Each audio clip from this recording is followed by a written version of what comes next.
నమస్తే Zemo news కి స్వాగతం. వార్తల్లోని వివరాలకు వెళ్తే కర్నూలు నగరంలోని పెద్ద మార్కెట్ వద్దనున్న బాలికల ప్రభుత్వ ప్రాథమిక ఉన్నత పాఠశాలలో జిల్లా స్థాయి ఉషా పోటీల్లో ప్రతిభ కనపరిచిన క్రీడాకారులకు అభినందన కార్యక్రమం నిర్వహించారు.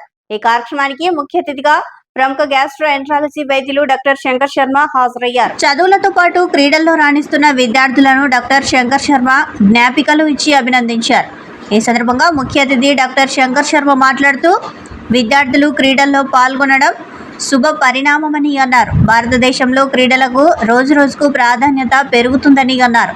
చదరంగంలో క్రీడాకారుడు ముఖేష్ అంతర్జాతీయ స్థాయిలో రాణించడం హర్షించదగ్గ విషయమని అన్నారు. ఈ సందర్భంగా క్రీడాకారులకు డాక్టర్ శంకర్ శర్మ పండ్లను పంపిణీ చేశారు.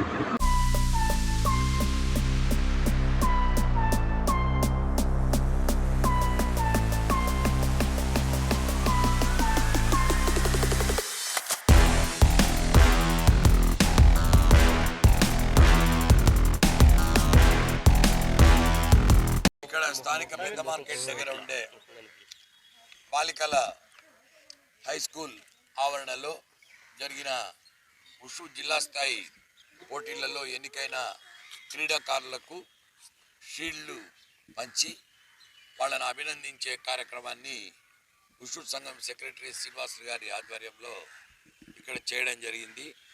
చిన్నారులంతా చాలా ఉత్సాహంతో ఈ మార్షల్ ఆర్ట్స్లో పాల్గొనడానికి రావడము ఇదొక శుభ పరిణామము.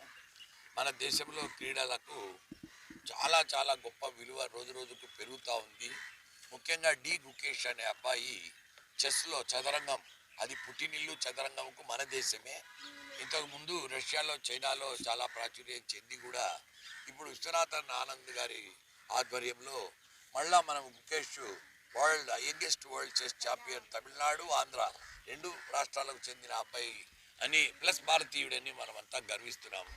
అలాగే ఈ మార్షల్ ఆర్ట్స్లో కూడా ఇంటర్నేషనల్ స్థాయి నేషనల్ స్థాయిలో మన పిల్లలు రాణించాలని నేను కోరుకుంటున్నాను.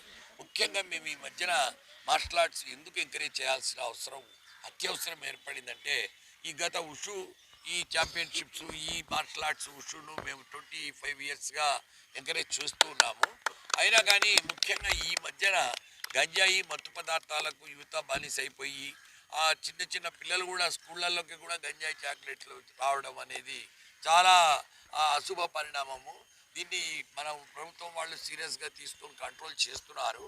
అయినా కానీ ఆ గంజాయి మత్తులో వాళ్ళు ఏం చేస్తారో తెలియని పరిస్థితులలో స్త్రీలపై చిన్న ఆడపిల్లలపై అత్యాచారాలు పెరిగిన సందర్భంగా వాళ్ళను వాళ్ళు రక్షించుకొని ఇంటికి తిరిగి చేరగలిగిన శక్తి ఒకే ఒక మార్షల్ ఆర్ట్స్ ద్వారా మాత్రమే ఉండగలదు అని మేము సంపూర్ణంగా నమ్మడం వల్లనే ఈ మార్షల్ ఆర్ట్స్ను ఎంకరేజ్ చేయడం జరుగుతూ ఉంది.